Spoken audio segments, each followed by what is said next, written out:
Dites avec moi, cantaleta. C'est ça, c'est toujours les disques. Et David, pas David, mais Salomon, qui était un homme d'expérience avec les femmes, il a dit qu'une femme querelleuse, c'est comme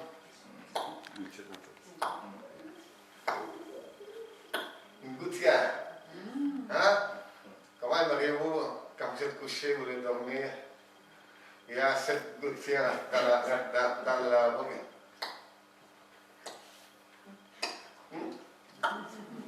Hein? Ça va? Tu as compris pourtant? Hein? Comment? Il parle de métronome. Des? Métronome. Mettre quoi? Au métronome? Ouais. Amen. Amen. Donc, il faut apprendre à s'encourager soi-même. La Bible dit que David, un jour que tout le monde parlait de le lapider. Imaginez-vous, le roi David. Et tout le monde, on parlait de le lapider, de le tuer. La Bible dit que David, il s'est encouragé lui-même dans le Seigneur. Et crois-moi, parfois il faut savoir s'encourager soi-même dans le Seigneur. Parce que ceux qui sont autour de toi sont aussi découragés que toi. Amen. Alors, s'il y a une chose qui est difficile, c'est remonter quelqu'un qui est à terre. Et si toi tu n'es pas bien solide, crois-moi, tu vas témoigner avec la personne. Amen. Dans le cours des premiers soins que vous avez pris, si vous devez secourir quelqu'un qui est en train de se noyer, laissez-le avaler un peu d'eau avant. Parce que sinon, il va te tirer avec toi. Amen. Et donc, David, il s'est encouragé lui-même dans le Seigneur. Et nous, en tant qu'enfants de Dieu, nous devons apprendre à nous encourager nous-mêmes dans la présence de Dieu. Amen. Alors, Exode chapitre 14. On va lire donc le verset 15. L'Éternel dit à Moïse, pourquoi ce cri parle aux enfants d'Israël et qu'ils marchent. L'Éternel dit à Moïse, parle aux enfants d'Israël et dis-leur qu'ils marchent. Amen. Amen. Vous savez, comment aimeriez-vous, vous les femmes, comment aimeriez-vous sortir avec un homme qui est indécis? Aujourd'hui, il te dit que tu es belle, qu'il veut se marier avec toi. Mais le lendemain, la semaine prochaine, il dit, j'y pense encore. La semaine d'après, il te dit, oh, tu es belle, je vais me marier avec toi. Mais la semaine d'après, il vient vous dire encore, j'y pense, j'ai rencontré Isabelle.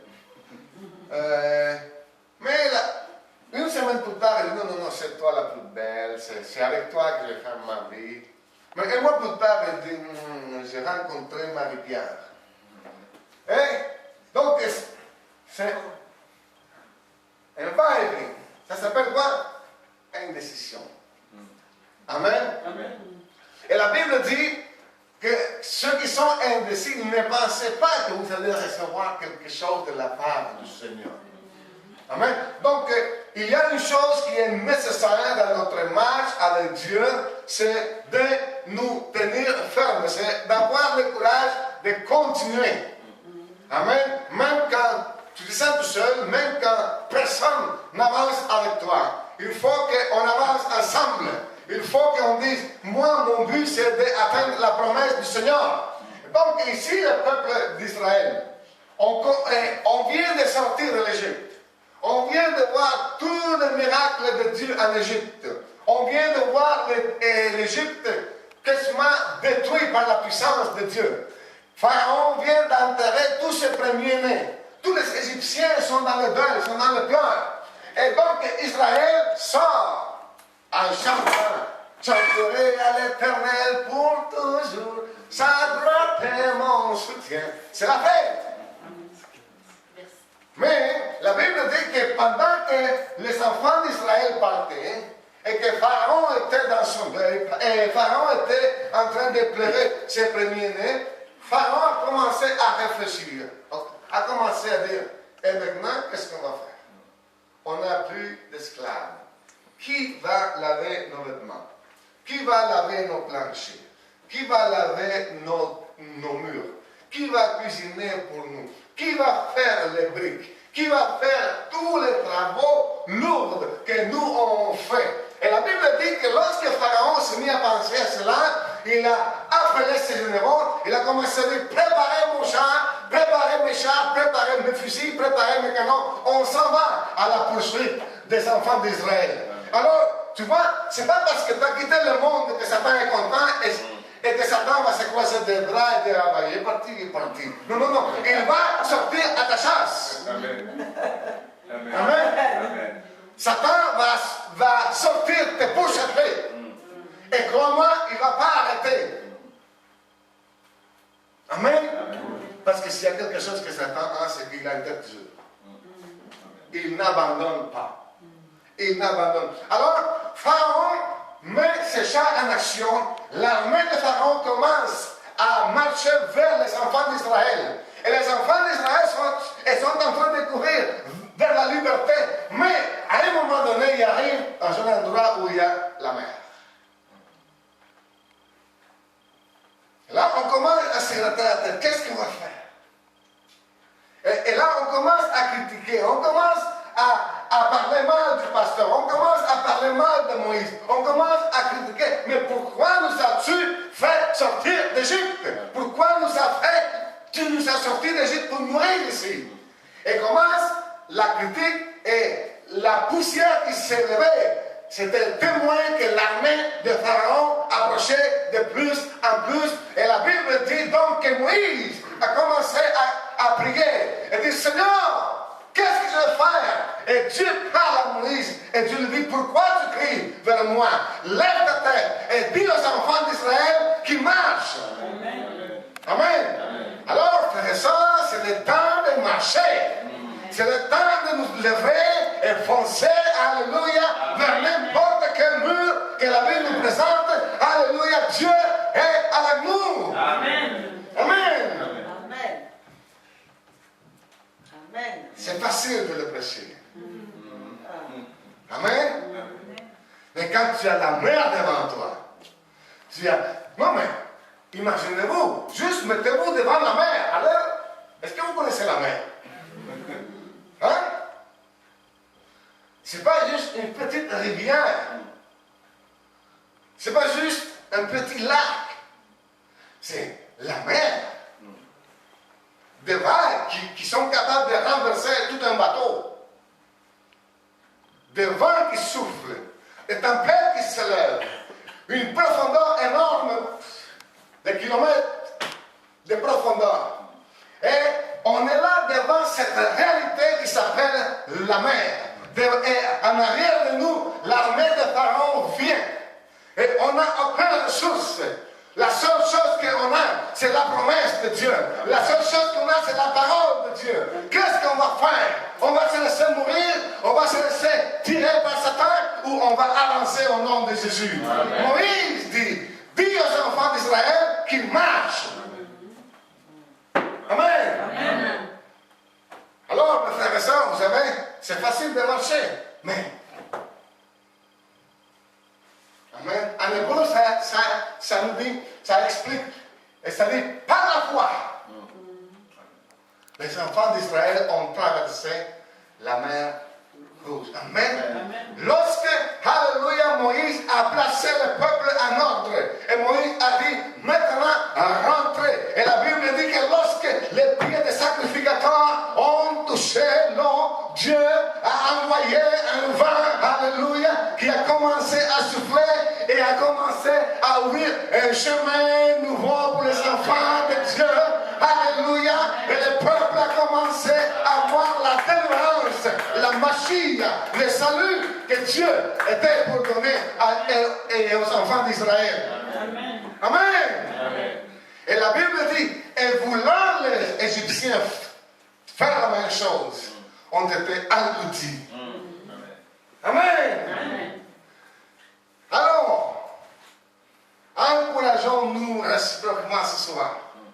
Encourageons-nous ensemble. Alléluia. Dieu ne nous a pas sortis d'Égypte. Dieu ne nous a pas appelés du monde pour nous abandonner maintenant. Amen. Amen.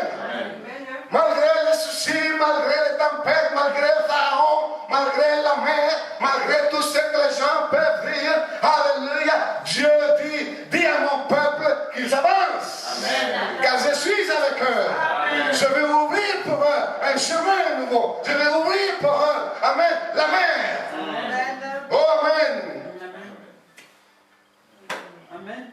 David a dit une chose. Je sais, je n'ai jamais vu un juste qui mendie son pain. Amen. Vous voyez, si Dieu est capable d'envoyer un oiseau du ciel avec un hamburger dans le bec, pour toi, il va le faire. S'il ne peut pas trouver un chrétien proche de toi qui est capable d'obéir, s'il n'est pas capable de trouver un homme, il est capable de trouver un âne. Amen. Si Dieu n'est pas capable de trouver un homme, il est capable d'envoyer des oiseaux du ciel pour te nourrir.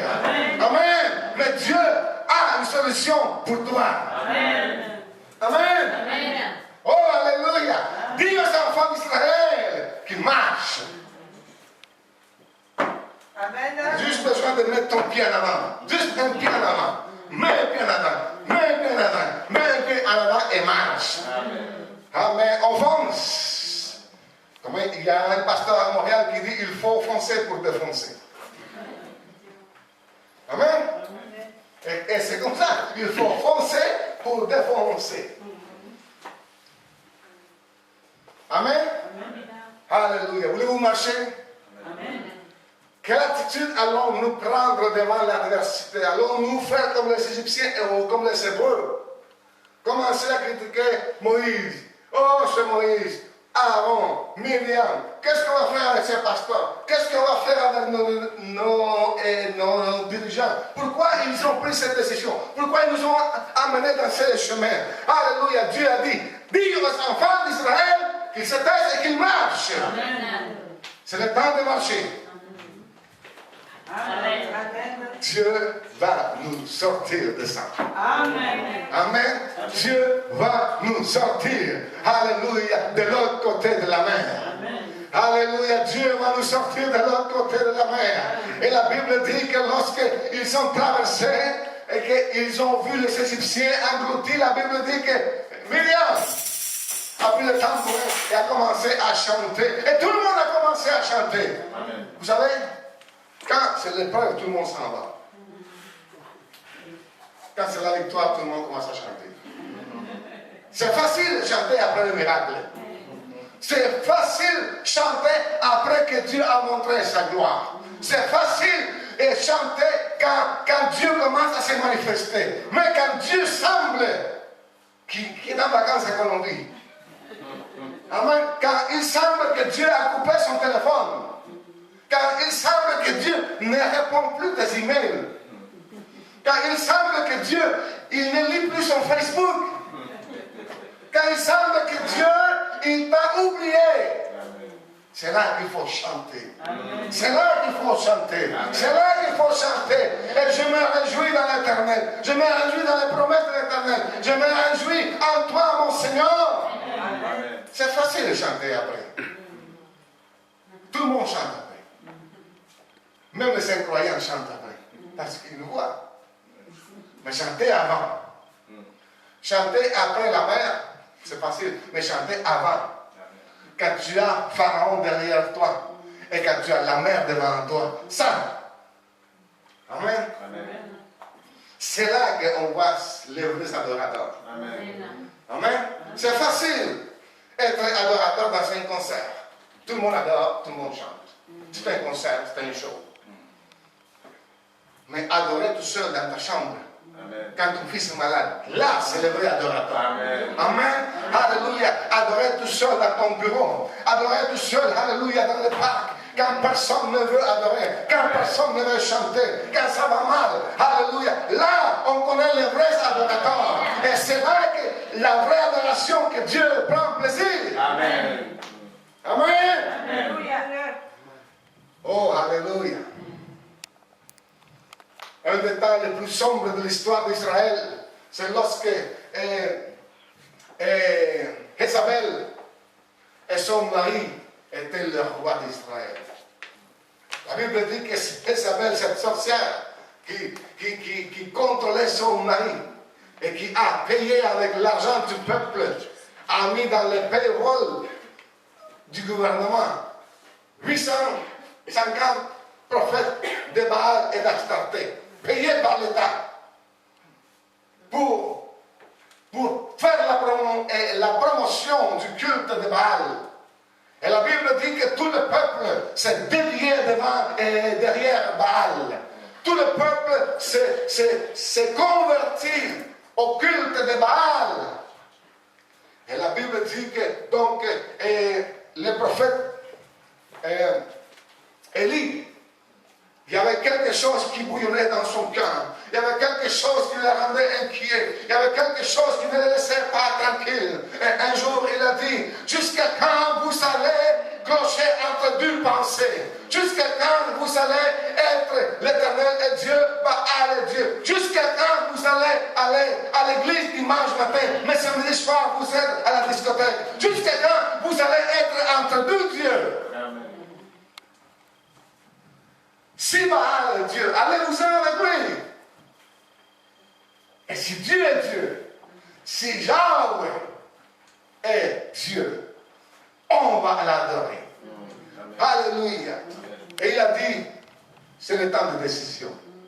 Amen. Et nous connaissons l'histoire. Alléluia. Il a dit, amenez-nous 2 taureaux. Un pour vous, un pour moi. Puis on va adorer, on va voir qui est le vrai Dieu. Amen.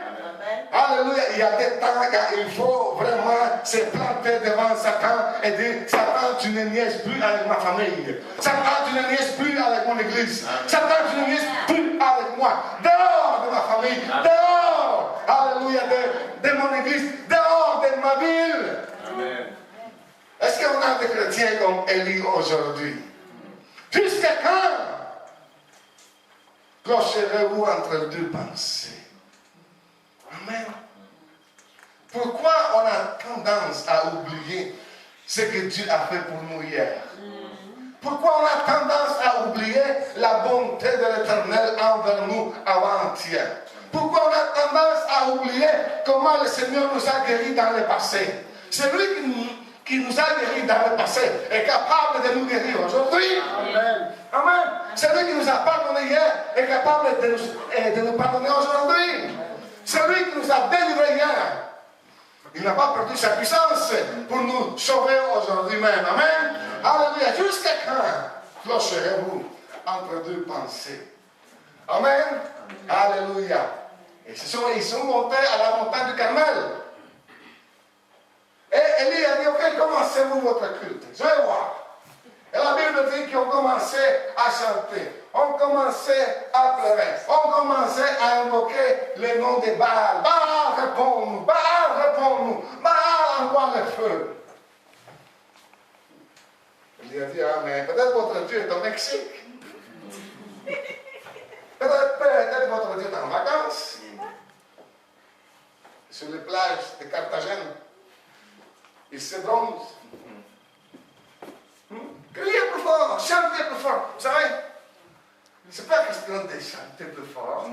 C'est pas question de crier plus fort. Jésus a dit que la vraie adoration sort du cœur. La vraie adoration se fait en esprit et en vérité. Amen. Amen. Et la Bible dit donc, le récit biblique nous dit qu'on commençait à crier, on commençait à faire des sacrifices, à se couper les veines, on commençait à verser du sang pour essayer d'attirer l'attraction de Baal. Et Baal ne répondait pas, Baal ne répondait pas. Alléluia, jusqu'à ce que le prophète a dit, maintenant c'est à mon tour. Alléluia. Vous savez, Dieu laisse Satan faire un temps, juste pour un temps, juste pour un temps. Alléluia, mais à un moment donné, Dieu dit, maintenant c'est à mon tour. Amen. Maintenant c'est le tour aux enfants de Dieu. Maintenant c'est le tour à l'église de Jésus-Christ. Alléluia. Vous savez, ce monde, apparemment, remporte la victoire. Mais ça c'est juste l'apparence. Ça c'est juste l'apparence. Quand Dieu a dit, maintenant c'est à mon tour. Maintenant, c'est autour des enfants de Dieu. Maintenant, c'est autour, amen, de mon peuple de s'élever, de prendre l'autorité, alléluia, et de confronter les forces de Satan. Alléluia. Alléluia, j'ai hâte à ce jour. Vous savez, le prophète, c'est lequel? Le prophète le plus vieux de la Bible, c'est le prophète âgé. Et il y a un temps quand les enfants d'Israël retournaient de la captivité. Dieu a dit, c'est le temps de retourner. Mais personne ne voulait retourner. Qu'est-ce qu'on va faire là-bas? Qu'est-ce qu'on va faire à Jérusalem? Reconstruire.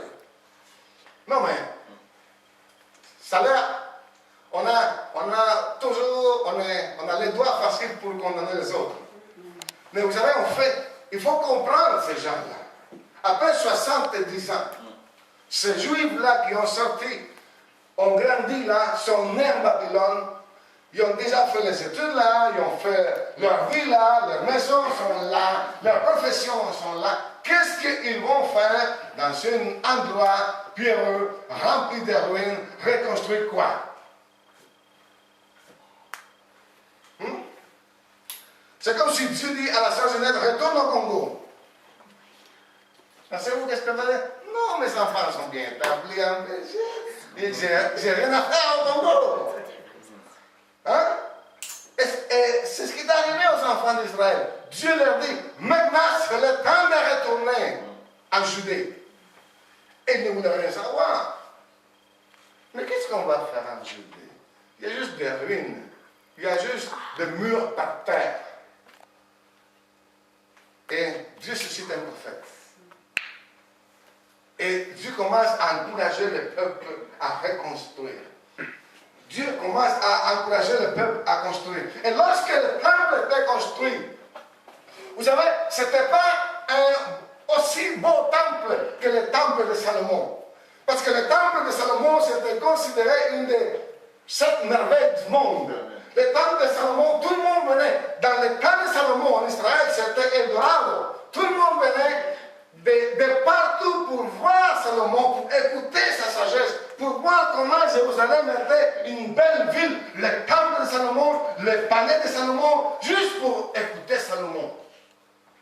Ben, c'est de là qu'on connaît l'histoire de la reine de Séba, qui est venue avec tout son gouvernement pour écouter ce monsieur. Alors, lorsque le temple a été reconstruit, ce n'était pas aussi beau que le temple de Salomon. Ce n'était pas aussi splendide que le temple de Salomon. C'était juste les 4 murs, c'était en brique, il n'y avait rien en or, rien d'attirant. Alors Dieu envoie une parole à travers le prophète. Et Dieu dit à Agé, dis-leur que la gloire dernière de ce temple sera plus grande que la première. La gloire dernière du temple sera plus grande que la première. Or, nous savons que le temple, dans le Nouveau Testament, c'est chacun de nous. Nous savons que le temple, le vrai temple, car Dieu n'habite pas dans le temple fait de la main de l'homme. Dieu habite, amen, dans nos cœurs. Et le vrai temple, c'est l'Église de Jésus-Christ. Alors, la gloire dernière de l'Église sera plus grande que la gloire première. Je ne sais pas pour vous, mais moi, quand je lis le livre d'Actes des Apôtres, quand je lis, amen, que Pierre, juste avec son ombre, les malades étaient guéris. Quand je vois que Pierre, juste en imposant les mains sur les gens recevaient le baptême du Saint-Esprit, moi je dis, waouh! Et là, le prophète Agé vient me dire que la gloire dernière, les derniers jours de l'Église seront plus grands que les premiers jours de l'Église. Et c'est normal, parce que dans la Bible, la fin, c'est toujours plus important que le commencement. Amen. C'est ce que la Bible nous dit en Ecclésiaste, que ce qui compte le plus, c'est la fin de l'affaire et non pas son début. Alléluia, j'ai hâte, car mon ombre va guérir les malades. Alléluia, alléluia, j'ai hâte après prêcher, mais meilleur, c'est moi encore. J'ai hâte à prêcher. Amen. J'ai hâte à la gloire dernière de l'Église. Amen. J'ai hâte que nos jeunes, alléluia, vont aller devant le gouvernement et vont faire trembler le gouvernement. Les premiers ministres, les juges, les cours suprêmes, tout ça vont se prosterner devant l'Église. Parce que quand Dieu dit c'est assez, c'est assez. Amen. Quand Dieu dit c'est à mon tour maintenant, alléluia, c'est à son tour. Préparons-nous parce que Dieu est à la veille de dire c'est à mon tour maintenant. Amen.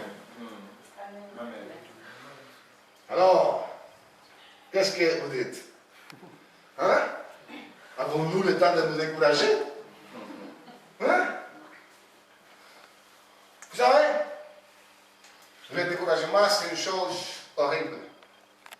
Vous savez que vous pouvez avoir toute l'onction de Dieu si vous voulez, mais si vous êtes découragé, vous n'avancez pas. Un chrétien découragé, même s'il a l'appel de Dieu, à quoi ça sert? Il est juste jeté par terre.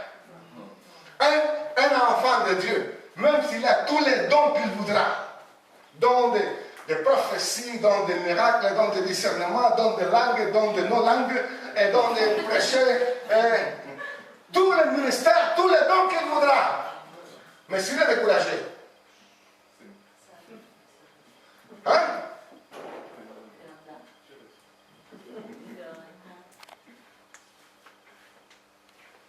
S'il est découragé, il est juste là. Élie, lorsqu'il était découragé, il voulait se laisser mourir. Est-ce qu'il était moins prophète qu'avant, quand il a fait descendre le feu du ciel? Hein? Est-ce qu'il était moins prophète? Est-ce qu'il avait moins d'onction?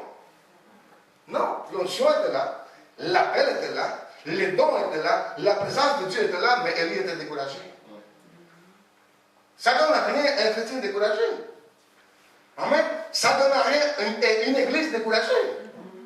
Alors, il faut apprendre à s'encourager soi-même dans le Seigneur. Amen. C'est pour ça la Bible dit, fortifiez les mains qui chancellent, fortifiez les genoux qui chancellent, les mains languissantes, fortifions-nous les uns les autres.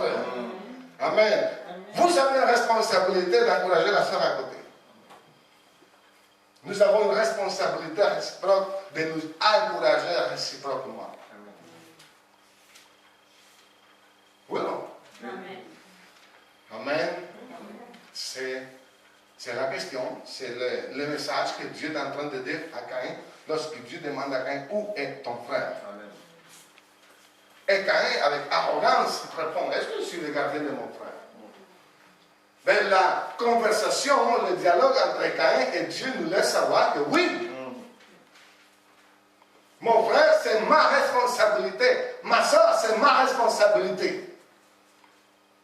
C'est ma responsabilité d'encourager mon frère. C'est ma responsabilité d'encourager ma soeur. Amen. Alors, ne tombons pas dans le découragement comme Élie. Amen. Amen. Un jour, Jésus marchait sur les eaux. Quel spectacle! Quelle merveille! Avez-vous déjà vu quelqu'un marcher sur les eaux? Hein? Non, mais ça doit être merveilleux, surtout à minuit. Hein? Oui, la Bible dit que les disciples ont pensé que c'était un fantôme. Non, mais tu es dans ton bateau à minuit, où tout à coup il y a quelqu'un qui vient sur les eaux et qui marche. Hein? Et la Bible dit que les disciples ont eu la trouille. Et puis on dit, c'est un fantôme. Alors, Jésus les calme et dit, non, non, c'est moi. C'est Jésus. Alors, Pierre, il dit, Seigneur, si c'est toi, fais que je marche sur les eaux. Vous savez c'est quoi le strike? Non? Strike. Strike. Strike one. Strike two. Hein? Ça vient du baseball. Quand le lanceur te lance une balle, tu es censé de la frapper. si tu ne la frappes pas, ça s'appelle un strike.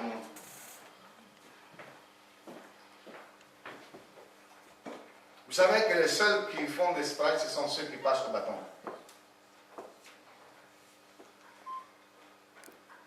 Et la seule façon de savoir si tu fais un strike, c'est que tu essaies de frapper.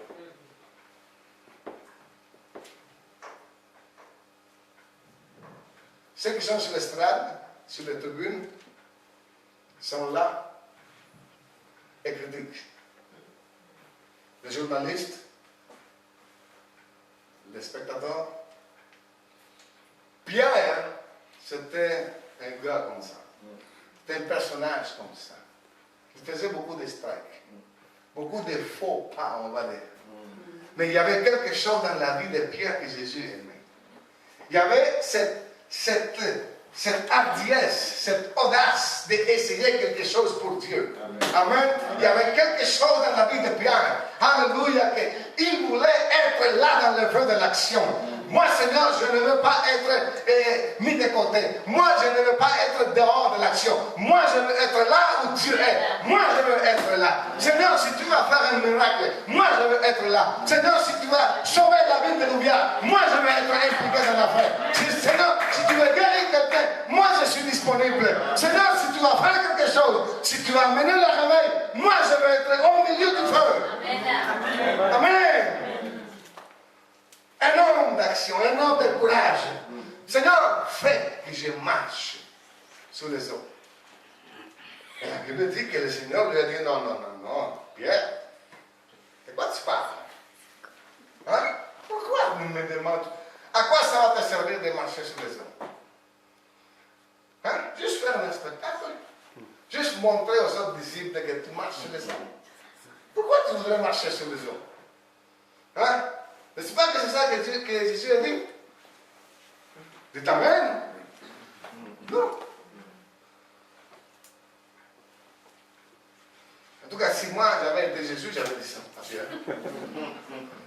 savez, dans la Bible, il y a des miracles que je ne trouve la raison pourquoi c'est un miracle. Si j'avais été Jésus, je n'avais pas fait beaucoup de miracles que Jésus a fait. Par exemple, changer l'eau en vin. C'est quoi le but? Hein? Il n'y a pas quelqu'un qui est mourant. Ce n'est pas une question de vie et de mort. C'est juste, je ne sais pas, pour sauver de l'embarras, le couple qui était à court de vin. Hein? Mais Jésus l'a fait. Amen. Amen. Alors, Pierre dit, Seigneur, si c'est toi, fais que j'aille sous les eaux. Et Jésus lui a dit, viens. Viens. Vous savez, la foi c'est un chèque en blanc. Amen. Vous le remplissez comme vous voulez. Est-ce que vous croyez que Dieu a du fonds et des fonds pour $1 million? Remplissez votre chèque. Amen. Est-ce que tu crois que la puissance de Dieu peut te soutenir à marcher sur les eaux? Hein? Est-ce que vous croyez que notre Dieu est capable de nous sortir du pétrin? Amen. Alléluia! Est-ce que vous croyez, amen, que notre Dieu est capable de nous donner la victoire? Amen. Est-ce que vous croyez que notre Dieu est capable, amen, de nous amener au-delà de la mort? Est-ce que vous croyez que notre Dieu est capable de renverser tous les obstacles que l'ennemi voudrait mettre devant nous? Alléluia. Est-ce qu'il est capable, oui ou non? Amen. Alléluia! Et Jésus a dit, viens! Êtes-vous capable de dire ça à Jésus? Seigneur, fais que je marche sur les eaux.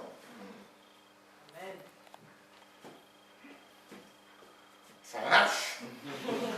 Ça marche. Hein? Essayez. Amen. Essayez de mettre votre main sur un malade. Et dites-le au nom de Jésus, lève-toi. Essayez. Vous avez peur de quoi? D'échouer? Mais c'est bon pour votre fierté. C'est bon pour votre orgueil. Amen. Amen. Oh, ça va marcher. Moi, souvent, ça m'arrive que j'ai pris pour le malade et il meurt.